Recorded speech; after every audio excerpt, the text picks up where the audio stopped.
गुरु नानक देव जी और राक्षस कोड़ा की कहानी। गुरु नानक देव जी सिख धर्म के संस्थापक और पहले गुरु न केवल महान धार्मिक नेता थे, बल्कि उन्होंने अपने जीवन में अपने कार्यों और उपदेशों के माध्यम से मानवता को एक नया दृष्टिकोण भी दिया। वे सच्चाई, भलाई, प्रेम और ईश्वर के प्रति अधिक श्रद्धा के प्रतीक थे। उनके जीवन की कई घटनाएं दर्शाती हैं कि कैसे वे न केवल समाज में व्याप्त धार्मिक और सामाजिक विषमताओं के खिलाफ खड़े हुए, बल्कि उन्होंने अपने उच्चतम उद्देश्य को प्राप्त करने के लिए असंभव को भी संभव बना दिया। गुरु नानक जी की एक ऐसी प्रसिद्ध घटना है जो उनके अविश्वसनीय साहस और आत्मबलिदान को दर्शाती है, और वह है उनका राक्षस कोड़ा से हुआ संवाद। कोड़ा एक भयावह और भयंकर राक्षस था, जो एक घने जंगल में रहता था। उसका रूप इतना डरावना था कि उसकी मौजूदगी मात्र से ही लोग थर-थर कांपने लगते थे। वह न केवल जंगल में रहने वाले लोगों का शिकार करता था, बल्कि पास के गांवों में भी आतंक मचाए हुए था।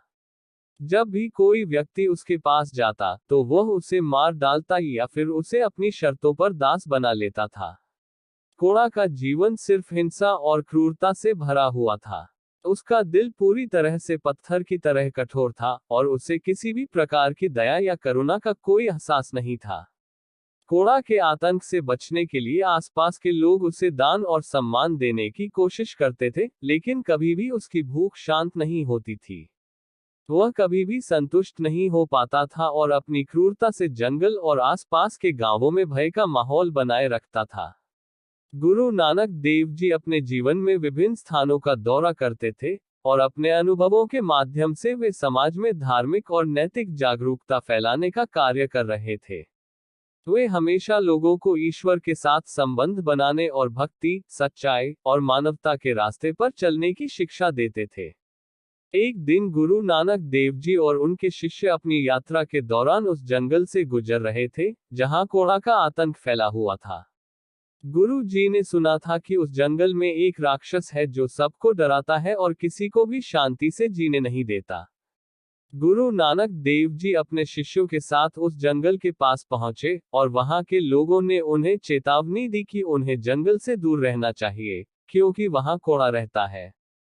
लोग डर के मारे गुरु नानक देव जी को वहां जाने की सलाह नहीं दे रहे थे, क्योंकि उनका मानना था कि कोड़ा किसी भी व्यक्ति को जीवित नहीं छोड़ता।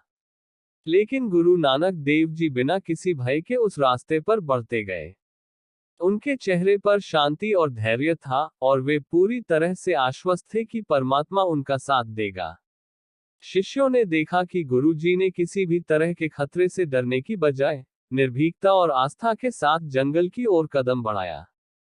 जब गुरु नानक देव जी कोड़ा के इलाके में पहुंचे, तो राक्षस ने उन्हें देख लिया और उन्हें डराने के लिए उनके पास आया। कोड़ा का रूप पहले से ही इतना भयानक था कि उसे देखकर किसी भी व्यक्ति की धड़कन तेज हो जाती। उसकी आंखें जैसे आग की तरह जल रही थीं, और उसकी पूरी शारीरिक बनावट विशाल और डरावनी थी। उसने गुरु जी से कहा, तुमने मेरे इलाके में क्यों कदम रखा है? क्या तुम नहीं जानते कि मैं यहाँ का शासक हूँ और जो मेरे रास्ते में आता है, उसे मैं नष्ट कर डालता हूँ। गुरु नानक देव जी ने बिना किसी भय के कोड़ा की ओर देखा और शांतिपूर्वक उत्तर दिया, मैं यहाँ किसी को डराने नहीं आया, बल्कि मैं यहाँ ईश्वर का नाम लेकर सत्य का मार्ग बताने आया हूँ। भगवान का नाम हर जगह है, और वह हमें किसी भी प्रकार के आतंक से मुक्त करने की शक्ति देता है।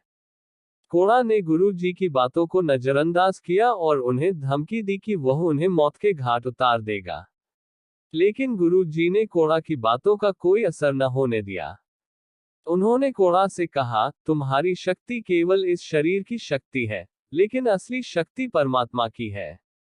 तुम्हारे क्रोध और हिंसा से केवल दुख बढ़ेगा, लेकिन यदि तुम प्रेम, दया और सत्य के मार्ग पर चलोगे, तो तुम्हारी जिंदगी में शांति आएगी। गुरु नानक देव जी की इन शब्दों ने कोड़ा को हिला दिया। उसने गुरु जी के शब्दों का मजाक उड़ाया, लेकिन गुरु जी के चेहरे पर जो शांति थी, वह कुछ अलग ही संदेश दे रही थी। गुरु जी ने आंखें बंद की और ध्यान लगाकर भगवान के नाम का जाप शुरू किया।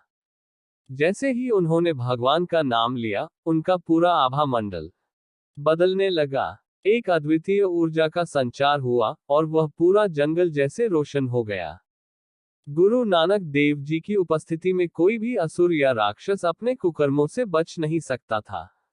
कोड़ा का दिल भी धीरे धीरे बदलने लगा। उसे एहसास हुआ कि वह जितनी बार अपनी क्रूरता और आतंक से दूसरों को डराता था, वह उतना ही आत्मीयता और शांति से दूर जा रहा था। गुरु जी ने उसे बताया कि सच्ची शक्ति और शांति परमात्मा के नाम में है, न कि हिंसा और आतंक में।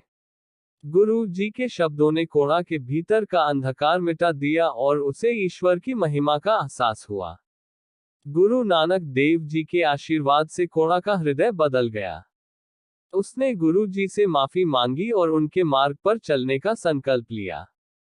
गुरु जी ने उसे आशीर्वाद दिया और कहा, जब तक तुम ईश्वर के नाम से जुड़कर अपनी इच्छाओं और हिंसा को छोड़ दोगे, तब तक तुम सच्चे शांति के अधिकारी बनोगे।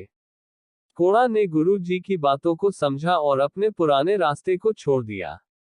अब वह जंगल में शांति से रहने लगा और कभी भी किसी को तंग नहीं किया। उसने अपनी शक्ति का उपयोग दूसरों की मदद करने में करना शुरू किया। कोड़ा की यह परिवर्तन एक अद्वितीय उदाहरण बना कि कैसे गुरु नानक देव जी ने किसी भी प्राणी के दिल में परिवर्तन ला दिया, भले ही वह कितना भी बुरा क्यों ना हो। गुरु नानक देव जी और राक्षस कोड़ा की कहानी एक अद्वितीय उदाहरण है कि कैसे ईश्वर का नाम, सत्य और प्रेम से कोई भी प्राणी अपने जीवन को बदल सकता है। गुरु जी का उद्देश्य न केवल धार्मिक शिक्षा देना था, बल्कि उन्होंने यह भी सिखाया कि असल शक्ति वह है जो प्रेम और दया में निहित है।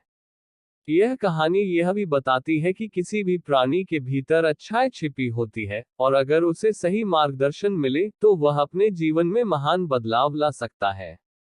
गुरु नानक देव जी ने यह सिद्ध कर दिया कि प्रेम, दया और सत्य ही जीवन का असली मार्ग है, और कोई भी राक्षस या बुरी शक्ति इन गुणों के सामने टिक नहीं सकती।